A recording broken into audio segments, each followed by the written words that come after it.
This news update is brought to you by... This is how we flow. All the offers are quite exciting, and the prices will leave you smiling.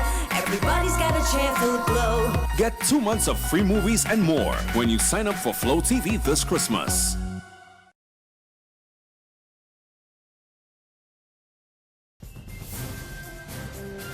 This is the Barbados Today evening update for Wednesday, December 9th. Thanks for joining us. I'm Frenella Wedderburn.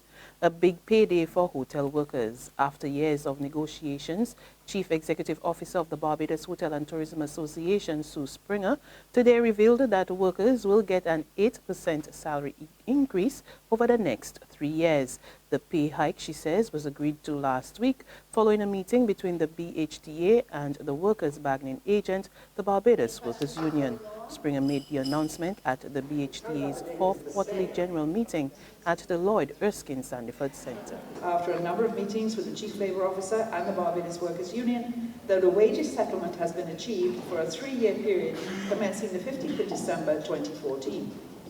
The agreement is a total of 8% increase in wages, with an increase in the first year of 2.5%, the second year 3%, and the third year 2.5%, and this is compounded each year. Discussions will continue this afternoon to reach an agreement as how to the retroactive pay for the first year will be distributed, and once this has been resolved, the payments will be made to the staff. The association would like to take this opportunity to thank the Barbados Workers' Union, and by extension, all of the hotel workers who have been both patient and supportive over the past 5 years, whilst the sector struggled to survive during the global crisis and downturn in visitor arrivals. The Barbados Secondary Teachers Union says it is still lobbying for payment for its members with regards to the school-based assessment projects. And as such, as the first term of the new school year closes tomorrow, President Mary Redmond has made it clear that teachers will not be correcting SBAs unless the issue is settled. They have not met with us. They have not deigned to meet with us. And to that extent, as the members have expressed, they see it that as disrespect for the union. And so we are continuing in our action, where we will not be correcting any SBAs, whether at the level of CC, SLC, CSEC, or CAPE. The CVQs have also come into force from this year. Added work, no compensation, and we are looking at how we approach that as well. Speaking to the media following a meeting with some 120 teachers at Solidarity House today, she also raised concerns over the non-appointment of some temporary teachers. We see this as inefficiency in the government service. Our members have been disadvantaged during this period of time, that they have not been given security of tenure. And we want to make sure that many others who are in a similar position, that their affairs are sorted. To this extent, today we collected some information in relation to some of those persons, some of the difficulties that they would have been experiencing in the schools.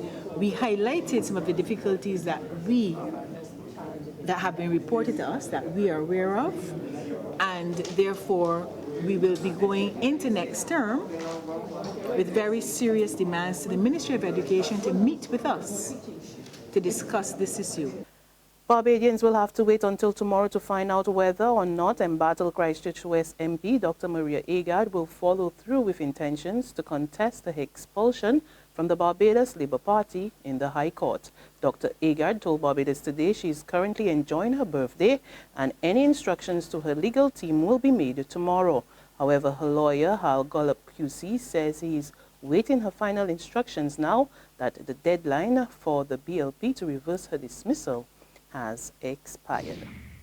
Johnny Ingle is calling it quits 6 months after taking up the post of Chief Executive Officer of Digicel Barbados Limited. Ingle cited family commitments as the reason for his decision to leave the post, which he took up back in June. Ingle said it was an extremely difficult decision to step out of the role, but he said in a statement it was driven solely by his family, the most important thing in his life. He leaves after 8 years of service to the telecommunications giant. Ambassador Robert Bobby Morris believes now is the time for Barbados and the rest of the region to seek closer ties with Cuba. Morris made the comment during a panel discussion marking CARICOM Cuba Day. Ambassador Morris pointed out that while CARICOM nations have been close to Cuba during tough economic periods, challenging times ahead calls for greater collaboration with the country. You're hearing from some sources, the ILO and others, that there's a possibility that the economy of the world might dip again because of all of the strategies being used in order to restrain fiscal deficits, etc. Those two combinations will mean that areas like CARICOM, countries like Cuba, we have to work together even more so than before. So that if we were forced together in the 70s at a period of crisis of capitalism and certain difficulties against us, I think as we go forward into the future, it behooves us to work together even stronger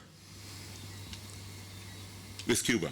In sports, the Caribbean Junior Volleyball Championship continues tonight at the Garfield Sobers Gymnasium.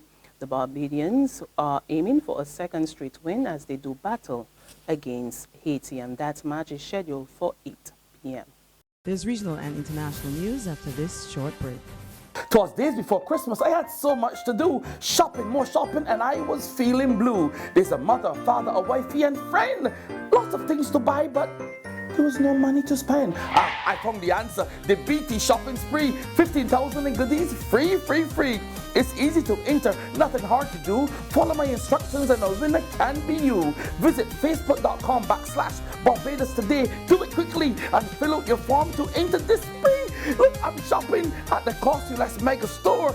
Come down, fill your trolleys with goodies and more. And like me, you too can say, ho, ho, ho. Secure your future, be financially strong. Since 1983, we have been there for you. A smart range of products, great tax benefits.